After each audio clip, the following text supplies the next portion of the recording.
tonight we have Brookings colleague Allan Friedman here. Allan's an expert on cybersecurity and information technology topics, and you're going to enjoy picking his brain, I hope. Allan? The mic is now on? Yes, excellent. So thank you, Bill, and thank you guys for spending your evening here.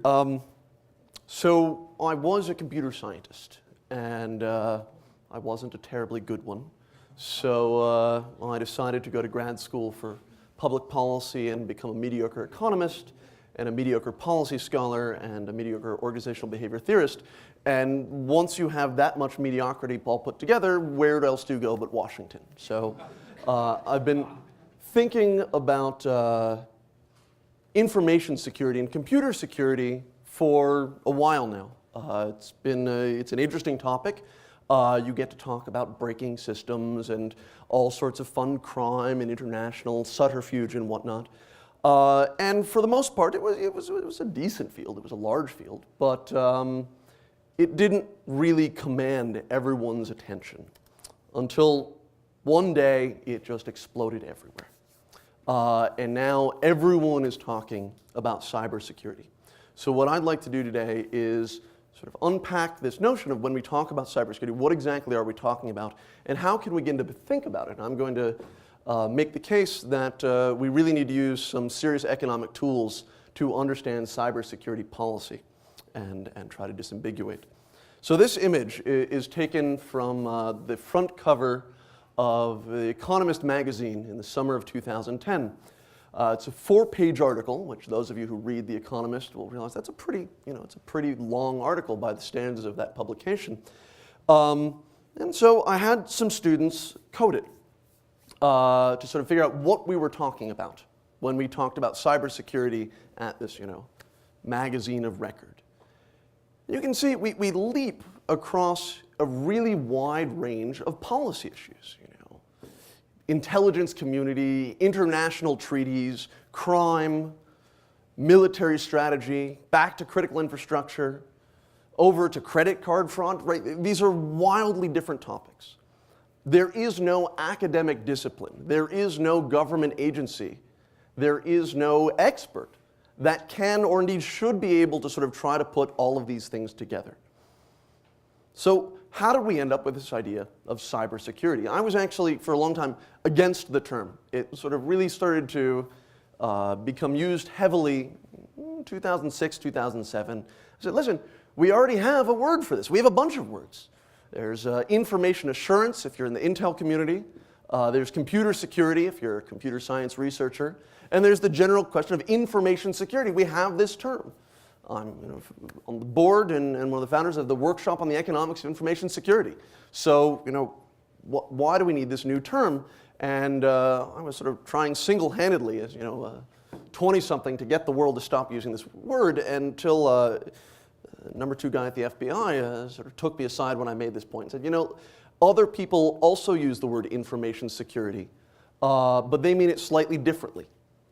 They talk about the content of information and making sure that only good information is shared among, the citizens of some arbitrary, slightly repressive country. And so as we want to deal on the international scene, we need to have a disambiguation between the model of information security that other countries use and what we talk about.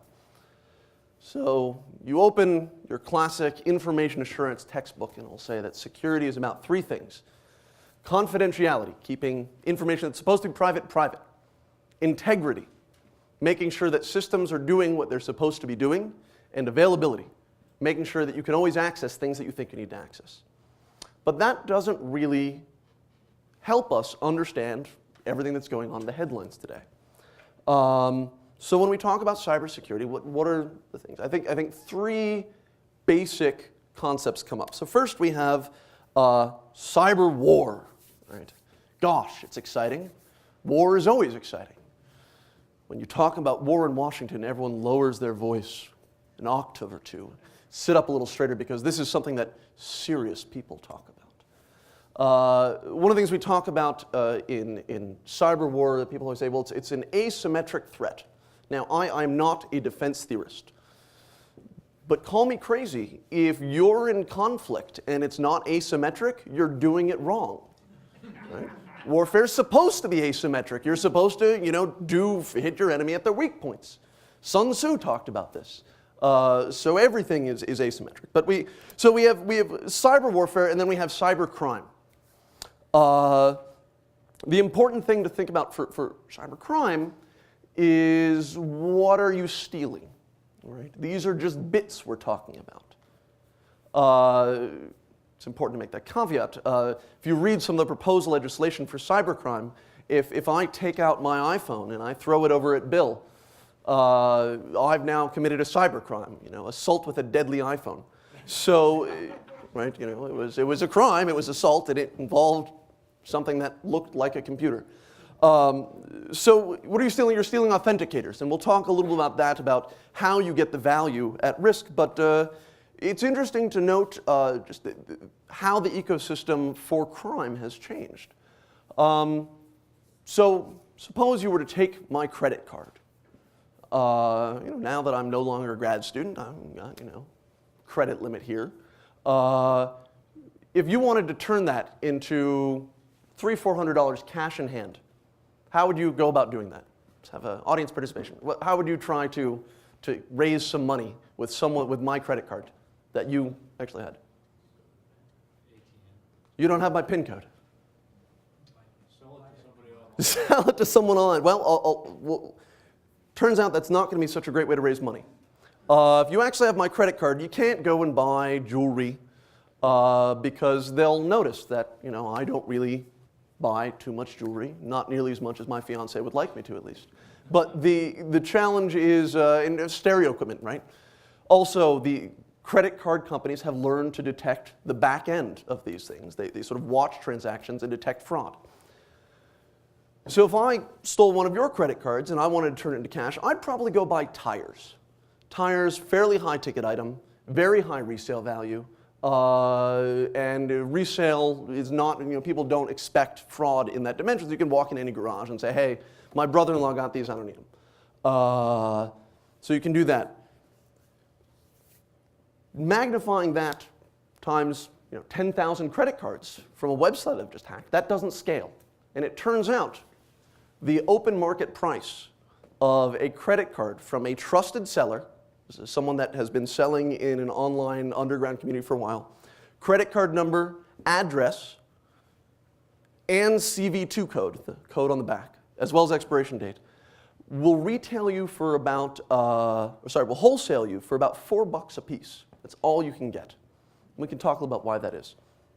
I should mention, by the way, feel free to interrupt as we go along, and I'll make sure there's some time at the end to talk about other tech policy issues that you guys are thinking about. So we also have espionage. And this, I think we're going to find out, is one of the key policy aspects that I think we should be worrying about. Not just state-state espionage, right? This has been something that we do to other people do it to us. This is the way of the world. What is more troublesome is espionage that is attacking American companies. Stealing wholesale, not just intellectual property. This isn't just downloading songs. This is taking all the plans of your new product. You're building a new factory. Not only do we get the layout of the factory, but we actually read the settings on all of the systems so that we don't have to tune it ourselves. So now we can duplicate your factory and get it up and running a little faster. Who's doing this? China. We don't know, when we say China, what exactly we mean from that sentence, whether it is going to be, a fully state-sponsored approach, whether it is something completely independent of the state. I don't think either of those two are correct. I think it's something in the middle where it is not officially part of policy, but it is certainly something that members of some aspects of the Chinese state are involved in. So we have these three issues of espionage, crime, and cyber war. And I think the first thing we want to do is disambiguate them. It's important to say, whenever we're talking about cybersecurity and the importance to do something, which one are we talking about? So that's takeaway number one. They're different issues, and we need to address them in a different fashion. How are they different? Well, there's the scale question. How big is cybersecurity as a problem? The number $1 trillion is often bandied about. The size of the IT sector in the United States is $800 billion. So this is bigger than all of IT. It's bigger than global pharmaceuticals. Even if this number were accurate, it's not terribly useful to think about. So when we talk about scale, what are we talking about? Well, on the national security front, budgets tend to come with 2 or 3 zeros extra compared to most other problems, right? So it's a serious problem. There are 90,000, roughly 90,000 people in the American military and associated contractors devoted to making sure that the information infrastructure that the defense sector uses are secure. So that's a lot of people. It's a big problem. Espionage, very hard to think about scale. Why? Because we don't have good ways of valuing intangible goods. So someone has just stolen the designs for your new car or your new widget. How much have you lost? Well, suppose it took you, $10 million to do the R&D and design work to make that widget. Have you lost $10 million? Of course not. You still have the designs, right? Intellectual property is non-rivalrous. I still have designs even if you have a copy. Understanding the value is going to be a function of reputational harm. It's going to be a function of what someone's going to do with that data, right? Are they going to bring a competitive product to the market? Well, we'd notice if someone brought a schmyphone onto the market that just happened to look exactly like an iPhone. We have patents. So, understanding the harms there is tricky. Crime is also pretty hard to estimate on the scale side because it's unclear who the victim is, right? So if someone steals my credit card, runs up a set of bills buying whatever, I'm only on the hook for $50 according to US law, and we'll talk about that in a little bit. My credit card company has lost some, but maybe now it goes on my credit record that I haven't paid this bill because we're going back and forth about whose responsibility it is. So understanding the cost from a crime perspective is also tricky. So I think it's important to think about this from an urgency perspective as well. What's the difference here? Again, on the cyber warfare side, everyone gets, oh my goodness, we could be attacked. Someone can take out the power grid of the Northeast during the winter, or perhaps slightly scarier, the Southwest during the summer. But, is this likely to happen? Well, it turns out you can do those now without a cyber attack. In fact, it's probably easier to do it. You can get 6 or 7 guys with high-powered rifles, have them take out a couple of transformers in any given region, and watch a cascade chaotic collapse. This, isn't a problem. Again, not a defense guy, but I think it's important to look at it from the perspective of, do we expect anyone to attack us in general? There are people who are paid to think about what war with China looks like. I'm not one of them, but I will say this. All of my standard tools for thinking about policy stopped working. Right? The laws of economics stop working when you have 2 giant nuclear-armed countries. Policy rules don't really apply. We're entering a different territory. So I don't think this is something that's going to happen very soon, but it is something that we need to think about in the long term from a national strategic perspective. So there, the important thing is we must not fall into the trap of we must do something. Hey, this is something, let's do it. Right? We want to have a careful, methodical discussion. How do we upgrade our power grid? How do we make sure that we're using a standardized model that everyone can work with? And by the way, why not throw in some of that energy efficiency people are always talking about as well? We don't have to rush to do it now. And more importantly, we don't have to rush to do it now by paying some beltway contractor a couple $100 million to do it. Espionage, I think, is something that is relatively urgent. Right? This is the heart of American industry. It is driven by innovation. We don't manufacture things anymore. We have a model that comes up with, we have ideas, and then we pay the rest of the world to build them, and then we buy them. That's what American economy is based on.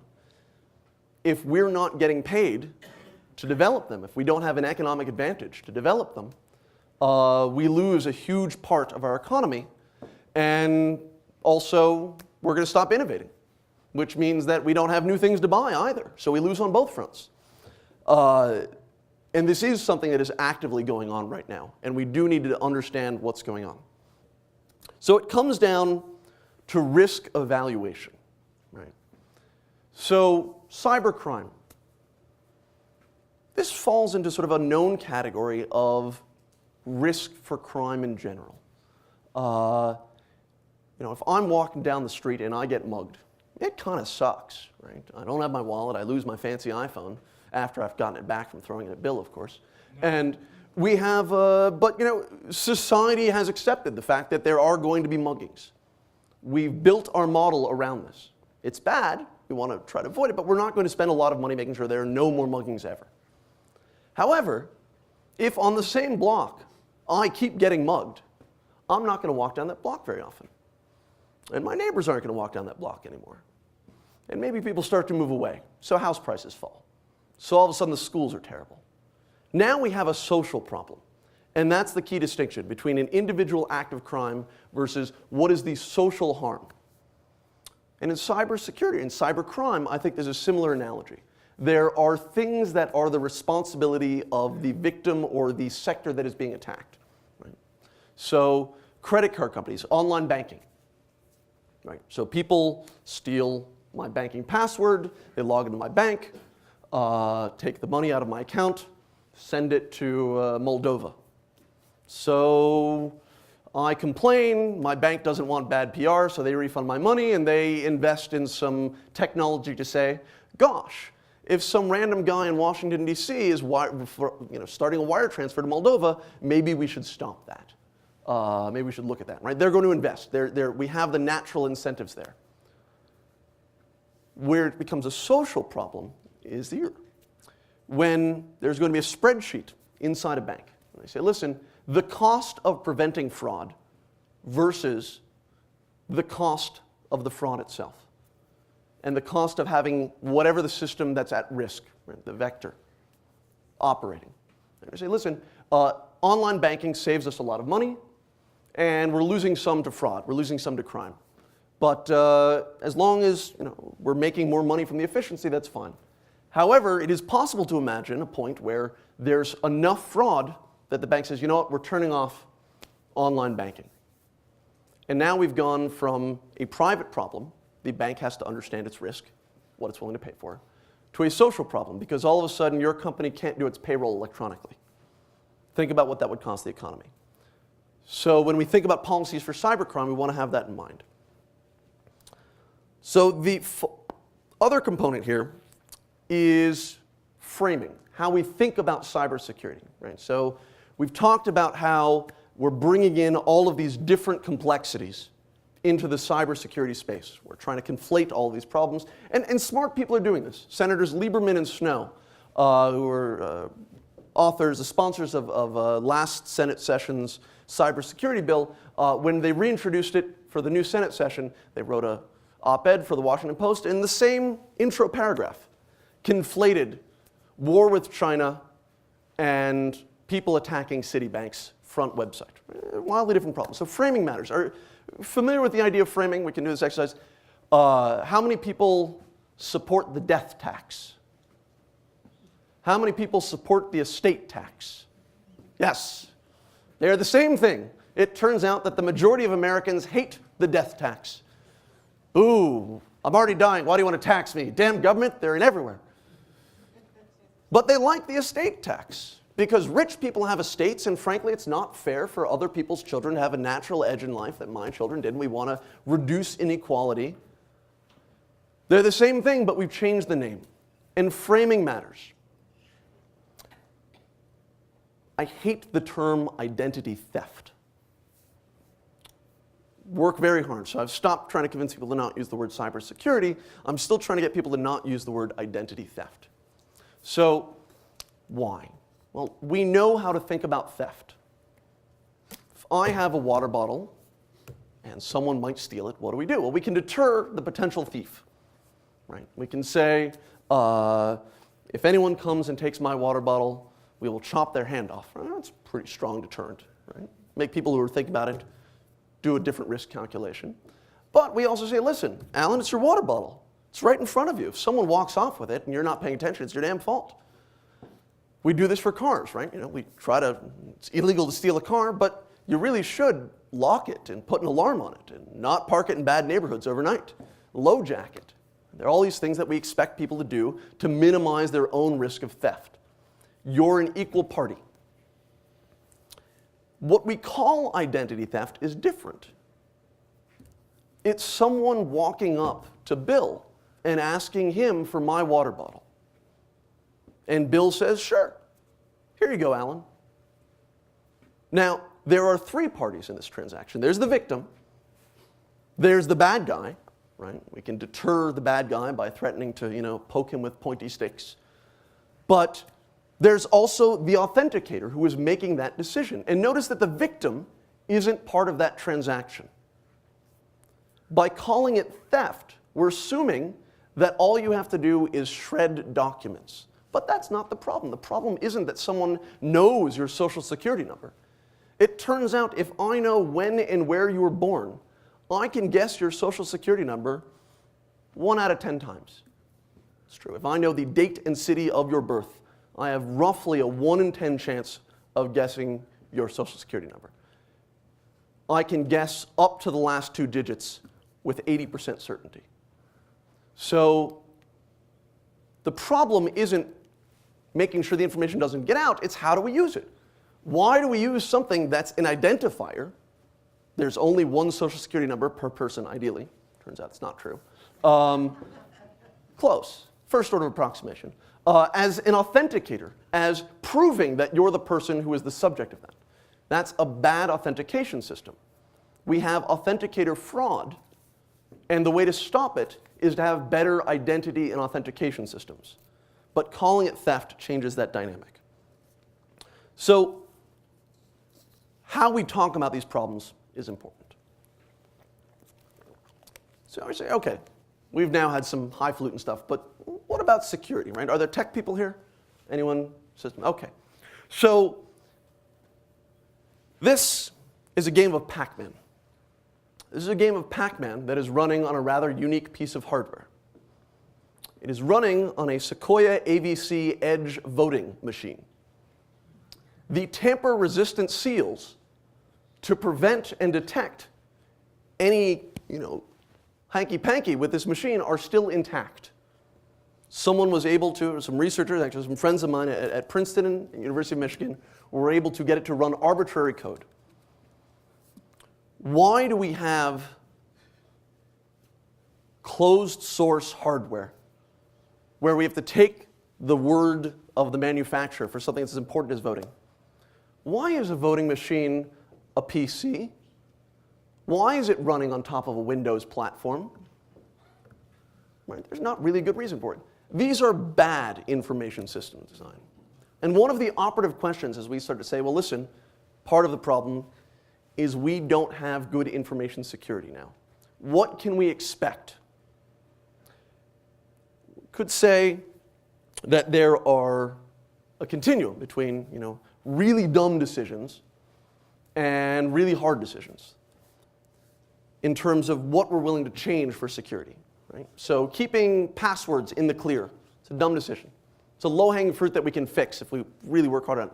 But it turns out those are expensive to fix, not from a technical perspective. They're expensive to fix from an organizational perspective, from a political perspective. Getting people to appreciate what every computer security expert, even the non-experts, will see that's a dumb idea to have these assumptions of trust and code that we can't look at publicly because it's protected by trade secret laws for these public systems. Are we going to, how do we move to an environment where we can make good decisions about how to improve security? And it ultimately boils down to responsibility. Who has the incentives to make sure that good decisions are made in information security? Phishing websites. People are familiar with the concept of phishing with a PH? Everyone get emails from your bank saying, dear sir, there's a problem with your bank account. We just need you to click on this and go to this website and enter all your account details. Well, it looks like my bank account. They even got the logo right, so okay, why not? It turns out that banks work very, very hard to take down phishing websites when they see them. There's a small industry devoted to detecting them. They actually mine the spam that people get, follow the links, and then try to take down these websites from the internet. What's interesting is that each bank focuses on their own brand, which makes sense.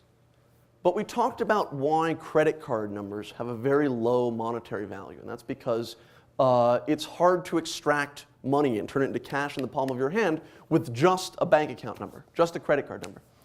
You actually need a whole criminal ecosystem. And one of the key linchpins are money mules. People who sort of take out, who follow links or make money from home on the internet. You've seen these ads, sometimes they're on roadside flyers. Pardon me. The mule ecosystem is critical because all of these attackers, the people who run the phishing websites, once they take over your bank account, they can't just wire it to Moldova. They've got to have it go through this network of American bank accounts until no one is going to actually try to assume that moving the money is part of a fraudulent transaction. So you have this network of patsies that just make sure that they put money around and they're told that they'll get a cut. They never do. What's interesting from an incentive perspective is that the banks, until very recently, haven't really gone after the mule sites. Whereas if you could go after these mule sites, which are operating in a much more exposed position, right? They have to hire Americans or people with bank accounts in these countries. You'd think you'd want to actually go after these websites. But because no one bank was at risk from the mule operation, wasn't their brand, they didn't go for it. So the underlying question of who pays, and this is why economics is a very important tool for thinking about cybersecurity. Because we've been using systems for a while. We've gotten very good at building information systems. We never really thought about making sure that they were secure, because there are, many, many ways many things that you can do with the system. We cared about efficiency, we cared about cost, we cared about all these other values. And now that people are learning to exploit all of our information systems, we have to understand who's going to actually pay to introduce security here. We need a market, but there are some pretty strong reasons why we don't have a market. So, for example, economic espionage. Some attackers, probably the Chinese, accessed government defense contractor computers to take the plans for the F-35 Advanced Joint Strike Fighter. Estimates are, they say it costs $325 million to develop this portion of the product. Getting back to the question, did we lose? How much did we lose? We don't know. What's the relative value of having the Chinese know about the plans for this fighter? Who can say? But what's interesting is I care about that as a taxpayer, right? That's some of my money that went to those defense contractors to pay for that. But you know who should care even more? Boeing, which built the damn thing, paid for it, and more importantly, the shareholders of Boeing should really care about it. How do we make it?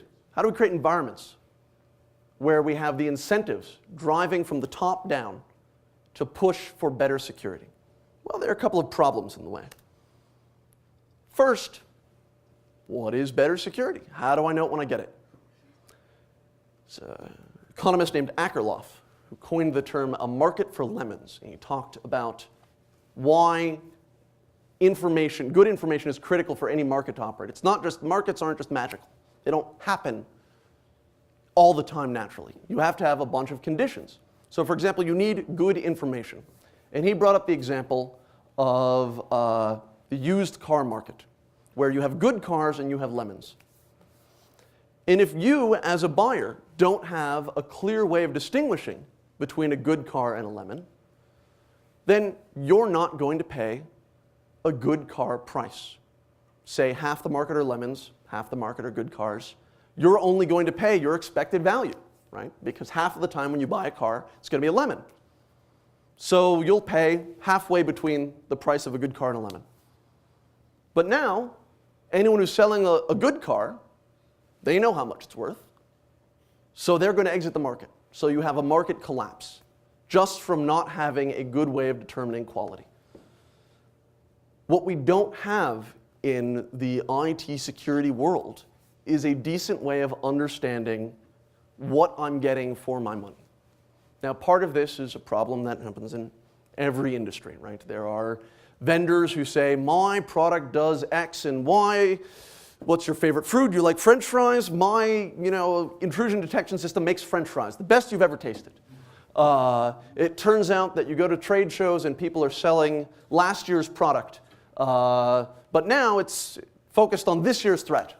Hey, the thing that we didn't buy last year, well, now you should buy it because it's focused on this. But it's also just the idea that we don't have a decent way of understanding what the risk is. Right? So if I'm worried about some attack to my company, well, we've already talked about how I don't know how much I'll be harmed following some types of attacks. But now I don't even know what is the probability I'll be attacked. Say it's 1. It's not a bad assumption in today's world. It used to be that you'd have to talk about what is the probability I'm going to be attacked. For an information espionage model, that probability is coming pretty close to 1. Small furniture companies in Pennsylvania are getting attacked. And their furniture is being produced 2 weeks later and being shipped on a boat from Asia, and it's hitting the American markets 3 weeks after that. Much, much cheaper than what they were selling it for. So it's a pretty ubiquitous problem. But what I don't know is how much this brand new shiny security tool that I'm buying will help me reduce that risk. Because if it doesn't do the full job, then I shouldn't pay the expected price of the harm. And what we need to have is some model of saying how much will this help. So we need metrics. But we don't even know what efficacy is, right? So what are the metrics of efficacy? Well, what do we mean by efficacy? Do we mean that I never get attacked ever? Well, it's pretty easy. You want to know how to never get attacked? You unplug your computer. I did that once during a talk. I accidentally unplugged my computer. It was very embarrassing, but it was effective. So we need to have better models for information. How do we do this? We need to share information. We need to collect as much data as possible. It's a slow process. It's slowly emerging, and the vendors themselves are starting to play a role. For example, some of the experts now in terms of helping you understand what's going on inside your company are the vendors of anti-malware solutions, of security solutions. Why? Because they're working with a bunch of other companies. So now not only are they selling you the tools, but they're relying on their expertise of having seen other companies get hit. Other organizations get hit, and they can tell you a little more. Externalities. Policy people, especially liberals, love to talk about externalities. Basically, an externality is just when we have a transaction, anything that's not built into the price counts as an externality. Could be positive, could be negative. The classic example is, of course, pollution. Right? So I am making widgets, I'm selling widgets, I get money for the widgets, you get the widget, which you clearly value for the price that you pay me, and we all win, except for the guy who has to deal with all the widget runoff. It's a good band name, Widget Runoff. I like that. So what is an externality in cybersecurity? Well, I don't really care if my computer gets infected because I don't really have anything on it. I don't use online banking. I just use it for research, right? So why should I care? Well, I care because, well, I may not care, but maybe you care because now my computer is part of a botnet that's attacking your computer. Now my computer is part of a botnet that's launching a denial of service attack against your company. So the actions that I take on my system or the inactions that I take on my system now affect you. There are other things that are externalities. So suppose you have a website that you like to go to. It's not a very important website, but you like to, say, buy clothes or shoes from it, and you put in a password. But now, in addition to that website maybe gets attacked, and the password is exposed. No big deal. It's just your password for that website, right? Except if you're like most Americans, you have used that password for other things that are far more important. Your email, your social networking website, your bank. Whoops. Right? It was an efficient calculation. The company that was breached spent enough, right? They said, a breach will cost us this much. We could spend a lot more, but we don't think it's worth it. Except you get harmed more. Externalities are about misaligned incentives. So we fix externalities by realigning incentives. Part of the problem here is, again, this efficiency versus resiliency trade-off, right? I build an information system to get the job done. Gets it done faster, gets it done cheaper, gets it done more efficiently. But I've sacrificed something for that. I don't have redundancy. Redundancy is expensive. I don't have robustness. I don't fail gracefully, turn off a small portion that's being attacked so that the rest of the system can stay up. I don't have contingency plans because those are expensive. But those are often made by different actors inside the same organization, right? We want to save money doing X. Let's buy this system. Except that's not something that the risk officer in a poorly run organization is going to think about.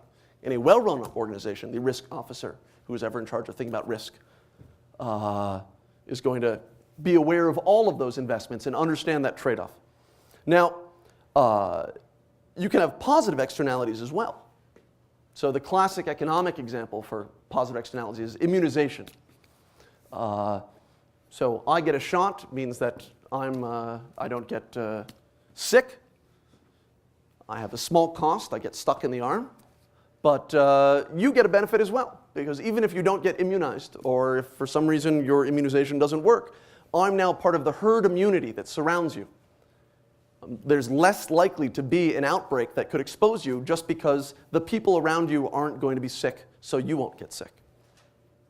What does this look like in IT security? Well, this is the challenge of I invest in security so that you have less likelihood, right? So if enough banks watch their transactions and make sure they invest money in looking for fraudulent transactions, then the banks who don't are still going to benefit, because criminals, it's going to be harder for them to make money because their fraudulent transactions are being detected. It's more expensive to create a network of mules that only use the insecure banks than use all American banks. So we can have different models of externalities here. It's important to understand how that risk may be affecting other people. But there are other ways of dealing with risk, right? If you don't like risk, you push it on to someone else. Right? We have the old line of saying, I'm going to insure against something.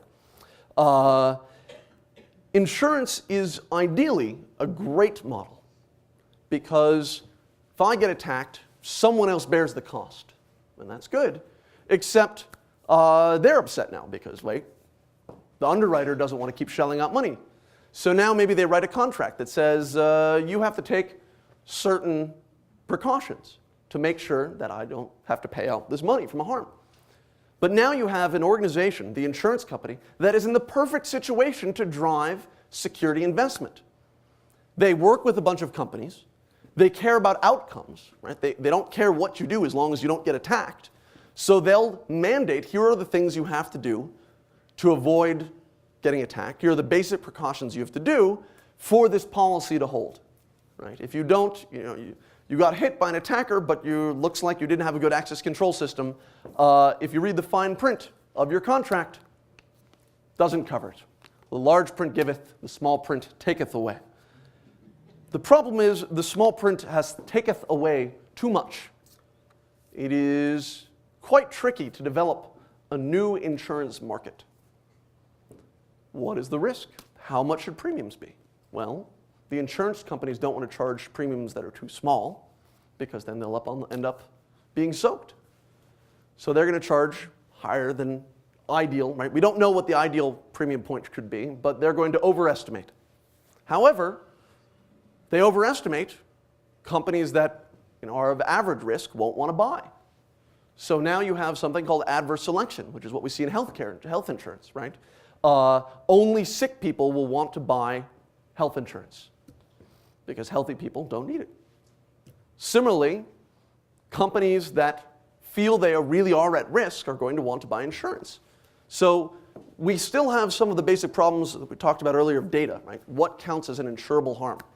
So I got attacked, and it turns out that breach insurance, for example. So data breach insurance is one of the rare areas where we actually have insurance. Companies can buy insurance to say, if I have a data breach, you will give me some money to make up for my expenses. What are my expenses? I have to notify all my customers. I have to offer identity theft insurance. We can talk about that later if you want. But how do I insure against reputational harms? Should I insure against that? How does that work? We don't have that market yet. So we haven't really seen an evolving insurance market. Instead, what we see are companies that offer to pay you a little bit of money for very specific harms, but they're not really driving proper insurance and proper information security investment. So how do we think about what really drives investment? Well, what drives investment? The boss. Who's the boss listen to? Shareholders. 6 Democrats on the Senate Commerce Committee wrote a letter last fall to the chairwoman of the SEC and said, listen, we hear a lot about these cyber attacks against companies.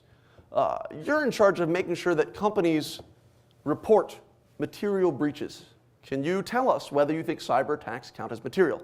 Now, material is a legal term that applies for financial reporting. Companies are required to report to shareholders all material information about the company. What's material mean? All the information you're required to report. It's a little circular, but it's an evolving definition that changes over time, mainly due to people suing other people.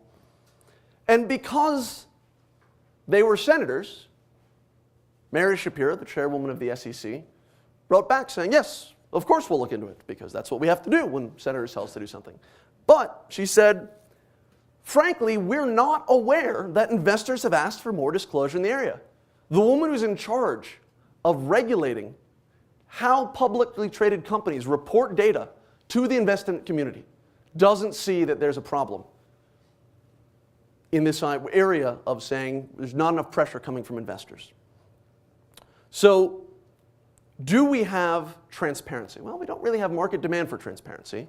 But even if we did, transparency is a little tricky to deal with, because we want to share information so that we know stuff. But what do you do once you know stuff? You take action. You punish the people who are doing bad things, whether you're a regulator who's doing it with statutorily defined authority. If someone isn't doing enough caretaking of their information, we're going to punish them. Or if you're a shareholder. So this creates a strong disincentive against transparency, because companies don't want to be held accountable for the bad things they do. No one wants to be held accountable for the bad things they do. So how do we walk this tension? Well, you can do it with laws sometimes. This is a graph of data breaches over time. It's from an open source security site, and we see this giant skyrocket. If we did it by month, you'd see that in June 2005, it's really where that number starts to pick up. Does anyone have any guesses about what security detail happened? What new technology was discovered in 2005? What new hacker gang was on the scene in 2005? No, Anonymous wasn't really around in 2005. What happened in 2005 was California said, hey, if you get a breach, you have to tell people. All of a sudden, by pure coincidence, that's when breaches started to happen. Who knew? Right? The breaches were happening all along. We just needed some mechanism for transparency. What's interesting is that they're going down. What's also interesting is the makeup of who's reporting breaches is also changing. We have fewer breaches from publicly traded companies. We have more breaches from educational institutions, from hospitals, from governments. There are 2 theories. One is that companies are getting better at not noticing breaches. Alternatively, they're getting better at preventing them. I don't have, this is a question I've thought about for a while, and I haven't found a way of telling which one is true. I think it's actually the latter. I think that companies have found a better way to prevent breaches. Now, the challenge here is, what are we spending our time doing? If you're spending all your time making sure there aren't data breaches for personal information, are you also making sure that people aren't trying to steal your intellectual property? Are you also making sure that your company isn't being ravaged by malware? I think there's strong evidence that says that once you give people one goal, they'll get good at focusing on that goal rather than trying to understand their global risk posture themselves. So I want to breeze through. The network effects is a fascinating economic concept that I want to dive too deeply into. But it basically just says that the more people use a thing, the more value all of us get of it. Which is why we all use Windows machines, well, except for this little Mac fanboy here. But which means that we all use the same system. And that leads to monoculture, which leads to centralized risk. Cloud computing is a delightful term. It means everything and nothing. It actually does have some uses. What it essentially means is, instead of a company looking after its own computing needs, they're outsourcing it to companies who specialize in it. Instead of storing everything on my own computer, I'm going to store it in the cloud. This could be good, right? It's a dirty little secret that half of all companies perform below average. Oh, someone laughed. Okay, there you go. Do the math. So by definition, right, if your Google or your Amazon or your Microsoft, whatever cloud provider you want, has above average security, you could be improving your status just by going to them. Right? They do it for a living. You have some guy named Stu that your brother-in-law said knew about computers that you had to hire when you had to, build a server. Makes sense that you go for the professionals. What is the social perspective? Well, now we've all used all of our data in a much smaller place, which means we're going to see fewer attacks, but there's greater systematic risk. We've lost resiliency as we've gained efficiency. The weakest link, of course, is the individual. Giving a talk to some serious information security professionals, and I said, why is that? And they said, because the users are stupid. Stupid? Well, okay, some of them are. I did tech support. I never got where's the any key, but I did get where's the close button on my keyboard. It's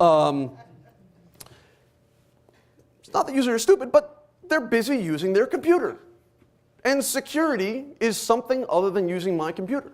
At the end of the day, trust decisions are made by people. People are bad at trust decisions. They're good at trusting, which means they're easy to fool. So any system that you have has to have certain safeguards to make sure that you fail gracefully. You want resiliency. This is Rachel Carson up here, author of Silent Spring, the founder of the environmental movement. Despite what certain people say, she did not invent pollution. The risk was there all along. She brought it up. She said, listen, now we have to decide what we're doing. We didn't get rid of industrial pesticides following the publication of Silent Spring. We didn't get rid of heavy industry. We still have both of those. They still pollute. What we did was found a social point that we could agree to live with. We have less pollution. We still have industry because we need industry. We still have pesticides because we need pesticides. But we have less of them, and we have a better environment. With information technology, we have reached that point in risk where we now have to pay attention to it. We're going to have to accept some of it. We're going to have to pay in lost efficiency and in more expensive systems to make sure we have some security and less risk. Where we have that point is going to be a political process. It's going to be an economic process. But we need to make it consciously, and we need to not conflate all of these different areas together and run around and spend money without thinking about risk. So, thank you.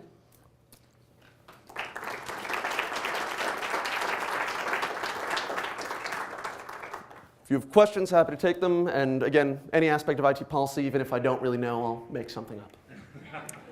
So, back to your fascinating introduction and the example of you throwing your iPhone at someone and committing battery or assault or whatever.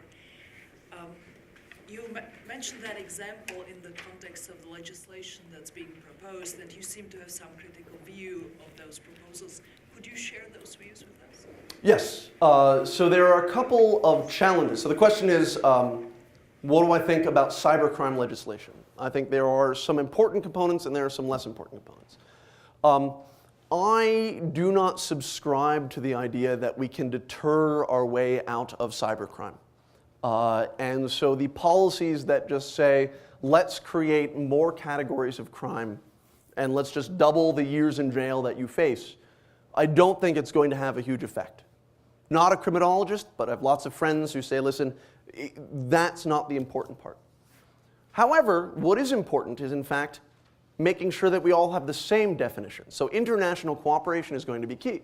International cooperation is expensive, and it requires people having the same laws so that we can, when you do something in Bulgaria, I can extradite you to the United States because it's the same crime. And so that is, I think, a key direction we need to move. Spain arrested the mastermind behind a huge botnet, 2 million machines, which was a huge botnet back in 2004. But they didn't have, it wasn't illegal to run a botnet in Spain at the time. And so they had to run around and quickly find something random to charge him with. So that, I think, is a key definition. And you bring this up. Is there any progress on the international front? There's something going on there? Yes. So there actually has been a great deal of progress in the international front on a number of different dimensions. We have the EU Cybercrime Treaty has been sort of expanded, and we've talked about moving it around. Governments have gotten better at dealing with each other. So it used to be you'd have someone investigating a crime, you'd have to go all the way up to the top of the stack, go international because only the senior people can talk to their international counterparts, and then go back down. And now we have more partnerships, just people are working together, they're going to workshops together. They know the guy when they pick up a phone, they know the other guy, they've had a beer with him. And that, don't underestimate how valuable that is. In fact, Europe did a cybersecurity exercise that was just a social network. And a lot of people criticize it. There's no scenario, there's no value. All they're doing is talking to each other. How European? And I think there's a great value in saying, listen, that's really important. When things don't work, you don't want to be running around and figuring out who to call. You want to have an understanding of what the other guy's government looks like. So in child pornography, for example, countries have begun to work better, much faster and more accurately to take things down. One of the challenges is there are different things that are illegal in different countries. So some people in some countries think that posting videos that make fun of the king of Thailand is a crime. We don't. How do we deal with that? Well, and there are things that we think are crimes that other countries don't take as seriously either, such as intellectual property infringement. Yes, in the back. So would best practices be Coca-Cola? You may have to tell me what Coca-Cola is doing. In the sense of their formula, all these years and around the world, and nobody knows their formula. Well, so I'm not an expert on it, but This American Life had a fascinating discussion of whether or not the formula is actually secret. And I think probably the challenge is not the secret formula, and I say this without knowing how Coca-Cola as a company works. I think it's probably in the process by which everything is assembled. And there you need to protect it. That happens with computers now. Yes? I wondered, you said you have a computer science background, right? Mm-hmm. So you sit in Washington? I do. So sometimes I walk there too. I grew up in Washington, and so I'm wondering to what extent your background and your education influences the way you look at things in comparison with the dichotomy of people who don't have your background, they have no science background, have no computer science background or electrical engineering, and the way they look at the problem versus the way you look at the problem, different problems. Sure, and there are two approaches. One is just having the basic technical background. Watching senior policymakers talk about technology that they don't really understand it would be funny if it weren't really tragic. And we saw that with the anti-piracy legislation that was a big deal last few weeks. The other part is just what generalizations can you make about how engineers see the world versus non-engineers. I can do a couple minutes of stand-up on that. One of the interesting dynamics there is software engineers tend to be libertarian. Network engineers tend to either be communists or fascists. If you're a software engineer, you're used to saying, if I do my job well, everything's okay on my end. So if something goes wrong over there, you're just wrong, you're bad. Right? Some of them are objectivists and Ayn Rand people, but we don't talk to those. So that leads to sort of this model of, listen, let everyone do what they want to do, and we'll just punish those people who don't make good software, they'll get punished. People who are network engineers, who have come at the world looking at how systems talk to each other, understand that you need to have standards. You need to have a common framework, otherwise networks don't work. And when you do something wrong over here, it will impact me over there. So either we want a world where everyone shares and cooperates, and we just assume that that's what the world should be if we just got rid of the or we need to have people yelling at the bad actors and making them do things. So I think that may not have answered your question perfectly, but I think an engineering mindset doesn't always play well with a policy approach. I'll give you an example. There are two theories of technology policy. There's technical determinism and the social construction of technology. So roughly, technical determinism says how technology works shapes our lives. Right? What you can and can't do with a tool will actually change how society runs. There is no such thing as freedom of assembly on Facebook, because there's just no way to assemble in Facebook. So that's a strange concept. Right? The code is law, is how a very smart person phrased it. We create artificial laws of physics. That's a deterministic approach. Engineers love that. It's very easy to explain that to a room full of computers. I taught in a computer science department after grad school. It's very easy to explain that. Social construction of technology, saying that the tools that we build are the function of who we are and all of our values. Engineers don't like that. No, I build the best solution. There are a couple of fun examples. You can talk about why we have nuclear missiles that are accurate for 5 meters. It's a hydrogen bomb. Why do you need 5-meter accuracy? Politics, right? So in order to make engineers sort of understand social construction of technology, you say, I'm not a function of my social values, I just write good code. Occasionally the honest ones will just say, I'm not a function of my social values, I just write bad code. But then you say, well, how many people have ever shipped a product where your boss made a bad decision? Yeah, everyone raised their hand. Why? Well, money, office politics, incompetence. All of these things are the social construction of technology. That is not something that resonates, again, from my broad generalizations, in the toy engineering world. Other questions? Yes? Can you speak to the deterrence value of these new quantum mechanic-based computer systems? Mm-hmm. So quantum computing is a fascinating new technology. And what it allows you to do is it essentially breaks the classic laws of cryptography. So cryptography is all about hiding information in very complex mathematical patterns. And your value from your secrecy is how long it will take computers to break these mathematical patterns.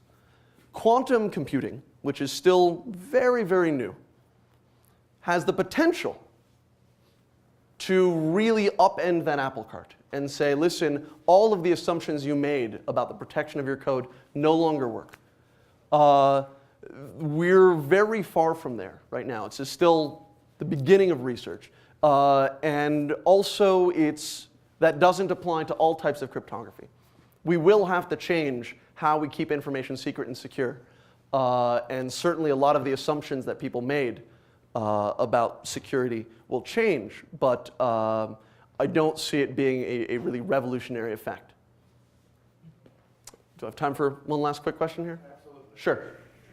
First, a little preface and irony. When you opened up, you used the phrase cybersecurity and what we look for, in the order you said was confidentiality, integrity, and availability.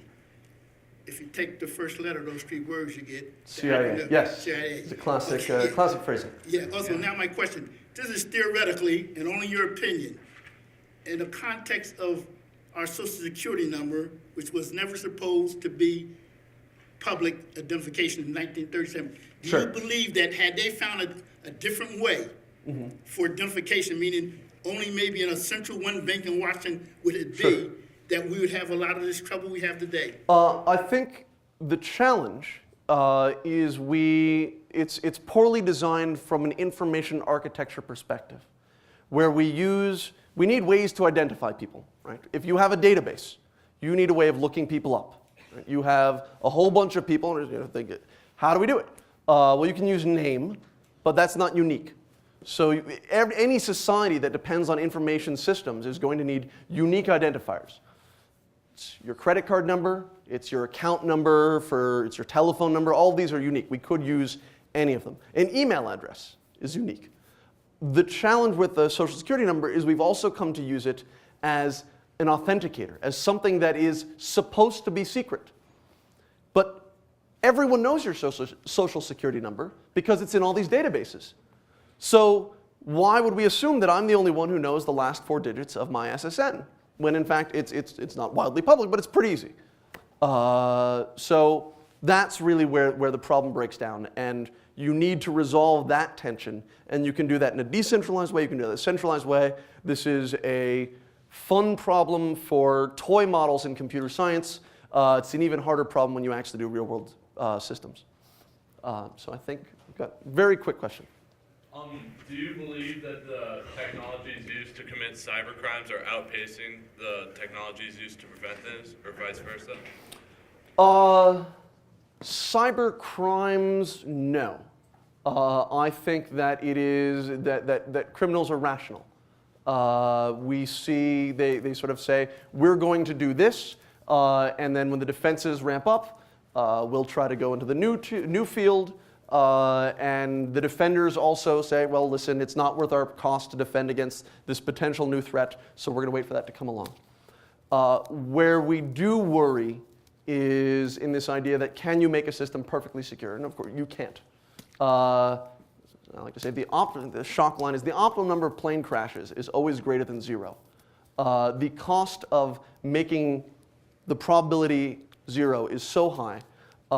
And so there's always going to be some way to get into a computer system. And there are cases where your adversary is very determined and very well funded and very capable. And this happens when in state-state conflict and increasingly in economic espionage. And that's the challenge there. Thank you, Alan. Thank you.